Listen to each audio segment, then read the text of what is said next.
Hello friends, welcome back to channel. இன்றைக்கி நம்ம சந்தானத்துடைய அடுத்த படமான இங்கே நான் தான் கிங் அந்த படத்தை பற்றின ட்ரெய்லர் பற்றி தான் பார்க்க போகிறோம். ஆமாங்க, ட்ரெய்லர் வந்து பார்த்திங்கன்னா நேற்று ரிலீஸ் பண்ணியிருந்தாங்க.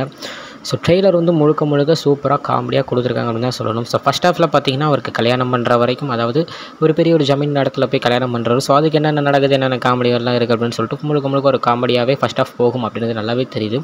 ஸோ செகண்ட் ஹாஃபில் அப்படியே பார்த்திங்கன்னா ஒரு டெரரிஸ்ட் கதையை உள்ளே கொண்டு வராங்க. ஸோ அது நல்லா ஒர்க் அவுட் ஆயிடுச்சுன்னா படம் வந்து செம ஹிட் ஆயிரும் அப்படின்னே சொல்லலாம். ஸோ அந்த டெரரிஸ்ட் கதை வந்து கரெக்டாக ஒரு காமெடியோட நல்லா எல்லாமே கரெக்டாக செட் ஆகி ஒரே லைனில் போச்சுன்னா படம் வந்து சூப்பராக ஹிட் ஆகும்.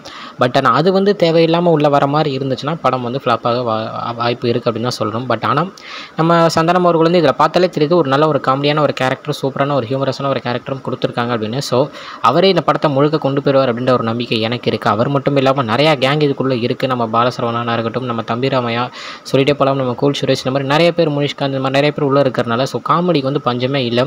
ஆனால் அது எல்லாமே கிரிஞ்ச் ஆகாமல் கரெக்டாக இருந்துச்சுன்னா படம் வேறு மாதிரி ஹிட் அப்படின்னு தான் நான் சொல்லுவேன். ஸோ இந்த படம் வந்து பார்த்திங்கன்னா நம்ம கமலஹாசன் அவர்கள் போஸ்டர் ரிலீஸ் பண்ணி ஆரம்பித்து வச்சார். ஸோ அவ்வளோ மாசான ஒரு கதையாக இருக்குது. ஸோ நல்லா ஹிட் ஆகணும் அப்படின்னு நம்ம சேனல் சார்பாக வாழ்த்துக்கலாம். ஸோ இது ஹிட் ஆச்சுன்னா அவருக்கும் நல்ல ஒரு சூப்பரான ஒரு கம்பேக்காகவும் இருக்கும். ஸோ லைனாக ஹிட்டு கொடுத்துட்டு வராரு, இருந்தாலும் லைட்டாக கொஞ்சம் டவுன் ஆன மாதிரி இருந்துச்சு. ஸோ இது நல்லா ஹிட் ஆச்சுன்னா திருப்பி மாசாக வந்துடுவார். ஓகே ஃப்ரெண்ட்ஸ், இதுதான் இன்றைக்குள்ள ரிவ்யூ வீடியோ. இன்னொரு வீடியோவில் உங்களை வந்து பார்க்குறேன். அது வரைக்கும் உங்ககிட்ட இருந்து விடைபெறுது உங்கள் Jaswin. Bye friends. Next video மறக்காமல் சேனலை சப்ஸ்கிரைப் பண்ணிவிடுங்க. பை.